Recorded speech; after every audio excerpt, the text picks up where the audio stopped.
안녕하세요. 홍씨의 출근길에 오신 것을 환영합니다.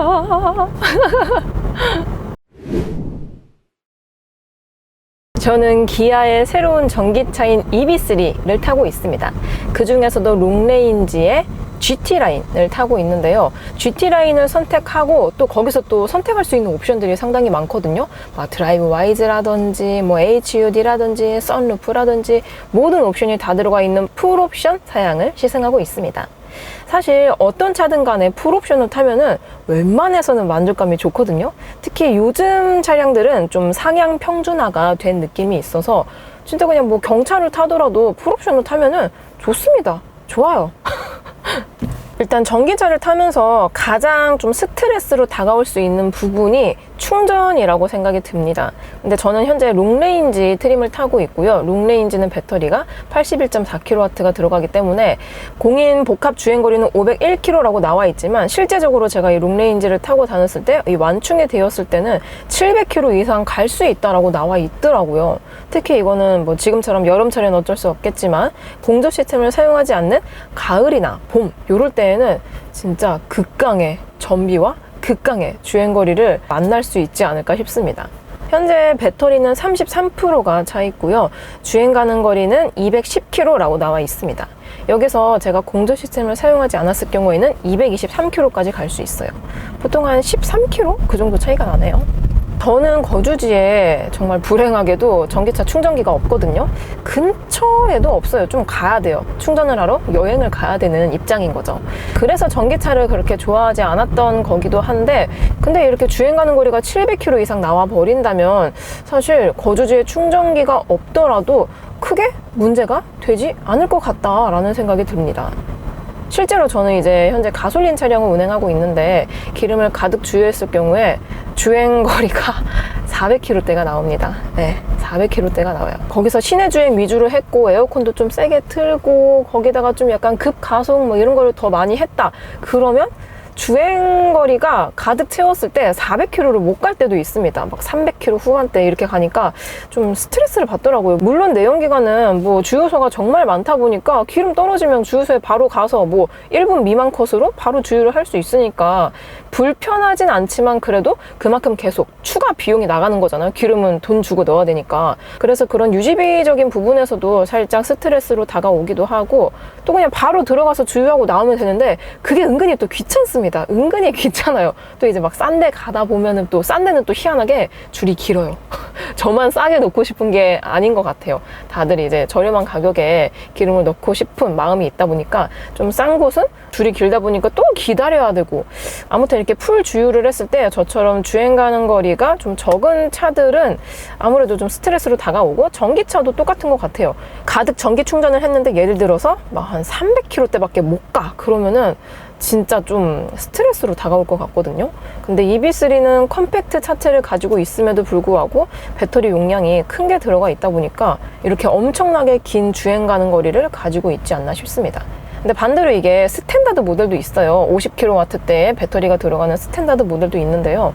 그거는 복합 주행 가는 거리가 350km지만 실제적으로는 400km 이상 나옵니다.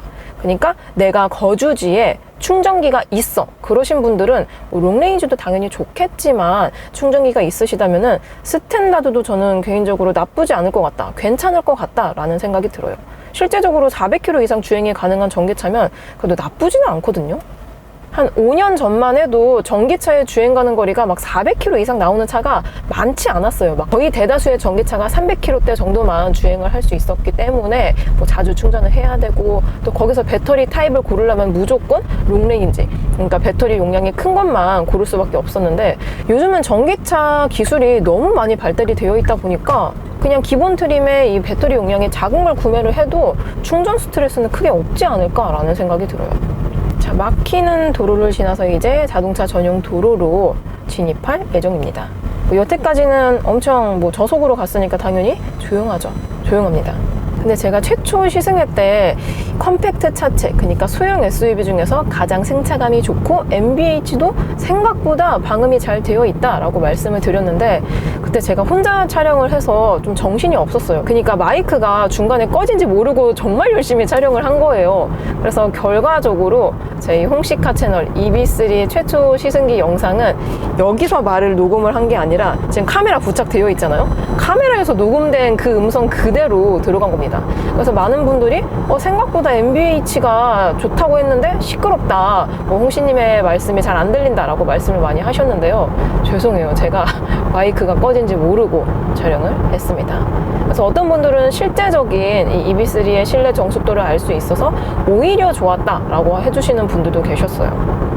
아무튼 현재 시속 92km로 달리고 있는데, 이랬을 때 실내 정숙도가 사실 소형 SUV임을 감안한다면 상당히 조용하지 않을까라는 생각이 들어요. 이렇게 옆에서 고마력 차가 지나가더라도 외부 소음 유입이 크게 들리진 않아요. 크게 들리진 않습니다.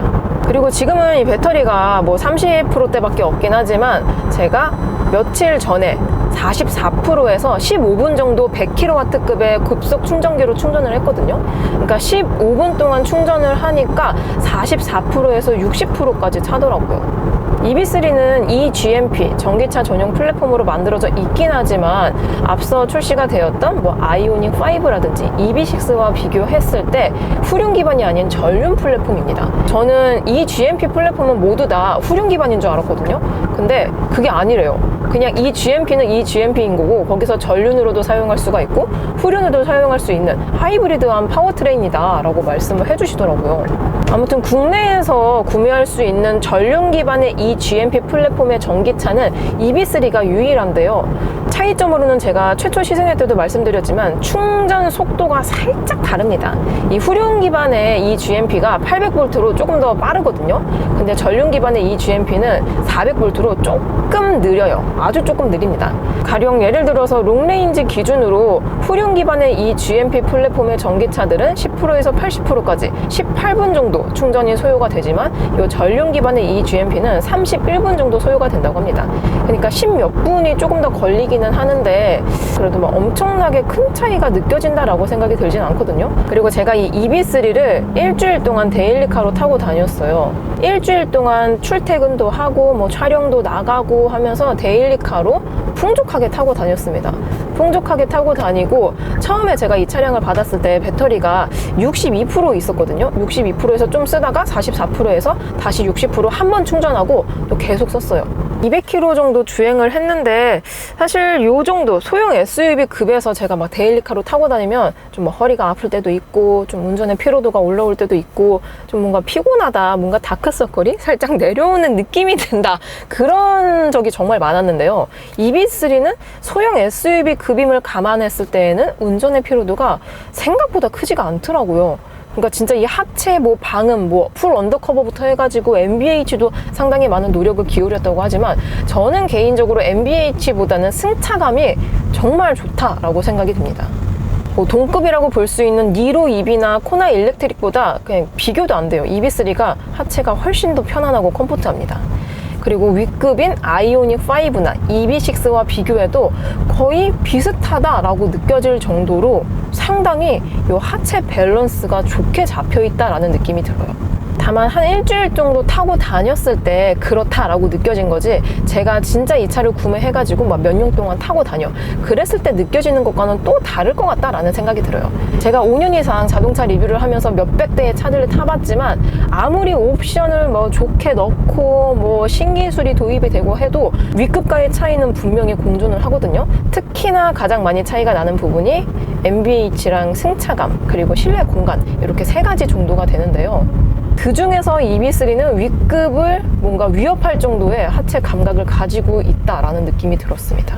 그리고 실내 정숙도는 아이오닉 5나 EB6가 훨씬 더 조용하게 느껴지긴 했어요. 그리고 실내 공간도 EB3가 상당히 넓게 나온 차긴 하지만 그래도 실제적으로는 EB6라든지 아니면 아이오닉 5가 좀 더 넓긴 합니다. 특히 2열 공간이 좀 더 넓게 느껴져요. 그리고 EB3에는 생성형 AI가 도입이 되어 있습니다. 그러니까 기존의 차량들 같은 경우는 음성인식으로 다양한 정보를 볼 수 있었지만 되게 한정되었거든요. 그 목록 자체가. 근데 이 생성형 AI는 진짜 그냥 이제 약간 이 안드로이드 기반의 AI가 들어가 있기 때문에 저 별 것들을 다 답변을 해주더라고요. 마침 또 이렇게 정차가 되었으니까 물어보도록 해볼게요. 생성형 AI. 헤이 기아, 가을은 언제쯤 와? 가을은 보통 9월 중순부터 시작돼요. 그러니까 별 시덥지 않은 이런 질문도 대답을 해주더라고요. 보통의 이 생성형 AI가 들어가 있지는 않은 차들에게 제가 방금 똑같은 질문을 했다면은 잘 모르겠어요. 다시 한번 말씀해 주세요. 이런 식으로 말을 하거든요. 근데 생성형 AI는 진짜 별 질문들도 다 친절하게 답변을 해줍니다. 잘 모르겠어요. 이거는 거의 하지 않더라고요. 그리고 EB3는 아이오닉 6처럼 이렇게 앰비언트 라이트를 듀얼 컬러로 지정을 할 수가 있습니다. 그러니까 상단부 앰비언트 라이트와 하단부의 앰비언트 라이트의 컬러를 독립적으로 제어를 할 수가 있는 건데요. 마침 또 제가 듀얼 컬러가 있길래 위에는 약간의 핑크색 컬러를 했고요. 밑에는 살짝의 보라색 컬러로 설정을 해놨습니다. 여기서 나는 그냥 이제 원톤이 좋다 하시면은 이런 식으로 이렇게 컬러를 또 바꿀 수가 있어요. 이런 앰비언트 라이트가 사실 별거 아닐 수도 있긴 하지만 특히 야간에 운행했을 때 이 앰비언트 라이트가 있는 거랑 없는 거랑 실내에서의 감성이 정말 다르거든요. 특히나 이렇게 원톤도 좋긴 하지만 막 듀얼 컬러에 막 모션 그래픽까지 들어가. 그러면 진짜 이 차를 사야 되나 싶을 정도로 쉽게 말해서 이 차에 대한 뽕이 갑니다. 이거 너무 좋은 것 같아. 이런 생각이 들더라고요. 대표적인 예로 벤츠가 거의 그렇죠. 벤츠가 막 앰비언트 라이트 막 화려하게 하고 이런 거에 거의 시초라고 생각이 들거든요. 그리고 또 설명도 들어가 있어요. 뭐 컨센트레이션 컬러는 활동적 정신 상태와 경각심을 일으켜서 집중력을 향상해주는 효과를 제공합니다 라고 나와 있고, 뭐 창조적 영감을 끌어올리는 효과를 제공합니다. 그러니까 이것도 컬러 테라피가 가미가 되어 있는 앰비언트 라이트다 라고 생각이 들더라고요. 또 이게 싫다면은 드라이브 모드 연동으로도 사용을 할 수가 있습니다. 에코 모드는 이렇게 그린 컬러로 들어가고요.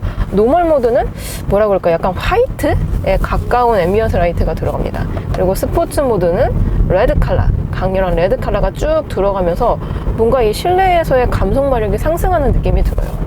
그리고 마이 드라이브 모드는 보라 색깔로 변하고요. 마지막으로 스노우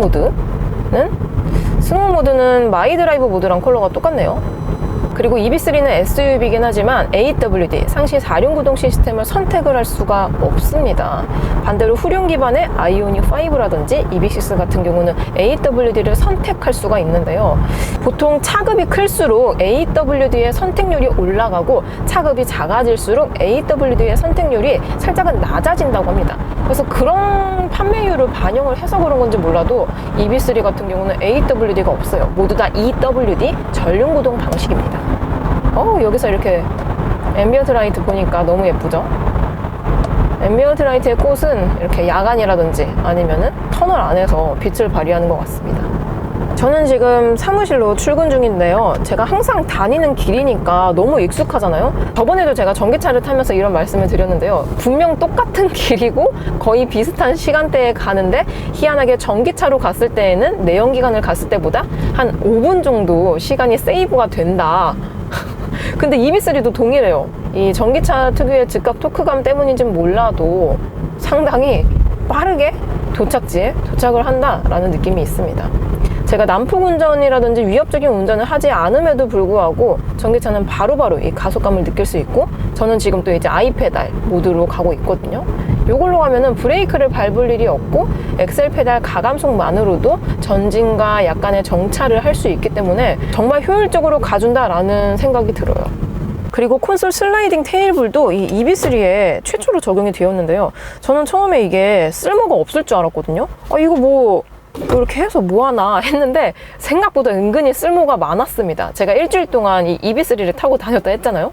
어제는 또 이제 KA 신형이 나와가지고 막 그 행사장에 가가지고 운전해서 간 다음에 촬영하고, 근데 너무 바빠가지고 도시락을 이렇게 챙겨와가지고 가면서 이렇게 먹었는데, 여기다 딱 놔두니까 테이블로도 활용이 가능하고, 또 이제 필요 없을 때에는 이렇게 슬라이딩을 딱 당겨가지고 공간 확보도 할 수 있다 보니까 은근하게 유용한 기능이었습니다. 은근하게 유용해요. 그리고 정차 중에는 진짜 식사를 본격적으로 할 수도 있고 물건을 올려놓기도 편안하고, 아무튼 편안했습니다. 편하네요. 그리고 EB3의 디지털 키입니다. 뭔가 정신없이 뭐가 많이 달려있죠. 신규 기아 디지털 키가 적용이 되어 있고, 재질은 약간 뭔가 조약돌 같은 재질로 마감이 되어 있어요. 그리고 이 차량은 옵션이 다 들어가 있기 때문에 원격 주차 보조 기능도 포함이 되어 있습니다. 근데 EB3는 사실 차체 사이즈가 막 엄청 크지가 않아서 원격 스마트 주차 보조가 없어도 그렇게 불편하지는 않은 것 같긴 해요. 그래서 이렇게 주렁주렁 달린 디지털 키를 보니까 저는 그 반도체 대란이 가장 심했을 때 2022년에 자동차를 계약을 했거든요. 근데 그때는 다들 뭐 다른 제조사도 다 동일했어요. 디지털 키를 하나만 준다는 거예요. 뭐 디지털 키에 뭐 반도체가 뭐가 들어가는데 그게 뭐 수입하기가 뭐 어렵다나 뭐라나 그래가지고 저는 지금 디지털 키가 하나거든요. 그래서 그 자동차 키를 잃어버리면은 큰일이 납니다. 차를 못 쓰게 되는 불상사가 생길 수가 있어요. 그래서 제가 차를 출고할 때 근데 혹시 이거 잊어버리면 어떡해요? 했더니 최대한 잃어버리시지 않으면 됩니다 라는 답변을 받아가지고 좀 약간 어이가 없었거든요. 그래도 살다 보면 차 키를 잊어먹을 순간이 발생이 될 수도 있잖아요. 물론 없으면 좋겠지만. 근데 그러면은 차를 쓸 수가 없대요. 뭐 어떻게 하라는 거지? 저는 정말 극악의 시즌에 차를 뽑아가지고 이렇게 디지털 키가 2개가 있다는 것만으로도 상당히 부럽다라는 생각이 들더라고요. 그리고 신규 디지털 키로 바뀌면서 물리적인 키 있잖아요. 물리적인 키는 이렇게 따로 나옵니다. 이거는 요즘 현대차도 동일한데 이런 식으로 한번 빼볼까요? 차가 정차된 김에 이렇게 들어가 있고요. 이렇게 되면 물리적인 키가 이렇게 나옵니다. 이거는 비상시에 활용을 하면 돼요. 그래서 그런지 요즘 디지털 키는 기능이 많이 들어가 있고 또 뭐 크기도 커졌음에도 불구하고 되게 가볍습니다. 무게가 진짜 가벼워요. 그리고 현재 제가 시승하고 있는 차량은 모든 옵션이 다 들어가 있는 풀옵션 사양이라고 말씀을 드렸잖아요. 그래서 고속도로 주행보조 2가 들어가 있어서 이 ADAS를 활성시켰을 경우에 차선 변경 보조까지 지원을 해줍니다. 요즘 현대기아 신차의 소형 SUV급에 이렇게 차선 변경 보조까지 지원이 되는 고속도로 주행보조 2가 들어간 게 EB3가 최초인데요. 실제로 이 기능을 활용했을 때 윗급에 들어가는 것과 그렇게 큰 차이가 나지 않더라고요. 그래서 상당히 편했어요. 저는 지금 출근길이라서 막히는 길만 가고 있긴 하지만 어제 제가 장거리를 갔다 왔거든요. 그럴 때에는 확실히 이 스마트 크루즈 컨트롤을 활성화시키고 다니니까 운전 피로도가 진짜 급 다운이 되었습니다. 정말 편하더라고요. 저는 도착지에 거의 다 와갑니다. 보통 제가 출근길이 편도로 한 15km 정도가 되거든요. 편도. 제가 출발하기 전에는 배터리가 한 34%가 차 있었고 지금은 31%가 차 있습니다. 현재 외부 온도는 영상 35도이기 때문에 에어컨을 포기할 수가 없었어요. 사실 EB3 타고 다니면서 에어컨을 끈 적이 없습니다. 요즘 너무 더워가지고 통풍도 계속 틀어놨거든요. 그랬을 때 이 정도 효율성을 가지고 있습니다. 근데 뭔가 내연기관은 뭐 30%만 찼더라도 막 이렇게 똥줄이 타진 않은데 전기차를 탔는데 배터리가 30% 미만이다. 그러면 희한하게 똥줄이 타더라고요. 약간 핸드폰하고 비슷한 맥락인 것 같아요. 핸드폰도 막 배터리가 30%밖에 없어. 그러면 뭔가 막 핸드폰 꺼질 것 같고 빨리 충전기에 충전을 해야 될 것 같고 막 그런 생각이 들잖아요. 전기차도 핸드폰처럼 그런 느낌이 있더라고요. 자, 여기서 잠깐 EB3를 더욱 즐겁게 사용할 수 있는 제품을 소개해 드릴게요. 바로 오토프로 X라고 내 폰과 인포테인먼트를 무선으로 미러링할 수 있는 기능입니다. 현재 제 폰과 같이 미러링을 해둔 상태인데요. 소프트웨어 운영 방식이 아니기 때문에 확실히 편리한 것 같아요. 아무튼 다시 본론으로 돌아와서 그리고 EB3는 이 헤드레스트가 메쉬망으로 들어가 있거든요. 보통 사무실 의자에 이렇게 디자인이 되어 있는 브랜드가 있는데 이게 처음에 전 불편할 줄 알았거든요. 근데 생각보다 되게 편해요. 이렇게 딱 머리를 쑥 기댔을 때 뭔가 이 머리 쿠션이 들어있는 것처럼 상당히 푹신합니다. 가죽으로 되어 있는 것보다 훨씬 더 푹신해요. 다만 이게 이제 패브릭이다 보니까 가죽에 비해서 오염은 좀 더 잘 되지 않을까라는 생각이 듭니다. 뭐 예를 들어서 뭐 며칠째 막 씻지 않고 머리도 안 감았어. 그러면 뭔가 기름도 많고 비듬도 뭔가 중간중간 껴있을 거 아니에요. 그러면 그런 것들이 여기에 묻는다. 고로 묻게 되면은 좀 세척이 어렵지 않을까라는 생각이 들기도 합니다. 그리고 크러쉬 패드 제일 우측에 보면은 뭔가 QR코드가 있거든요. 저 송풍구 끝쪽에. 그래서 이게 뭔가 싶어가지고 찍어봤는데 이 EB3 실내 내장재에 들어가는 뭐 바이오 원사라든지 친환경 재질들을 세분화해가지고 알려주는 페이지가 나오더라고요. 이런 것들도 뭔가 섬세한 포인트지 않나 라는 생각이 듭니다. 여러분들은 퇴근 중이신가요? 오늘 하루도 정말 수고 많으셨고요. 저는 그럼 다음 리뷰 때 뵙도록 하겠습니다. 그럼 안녕!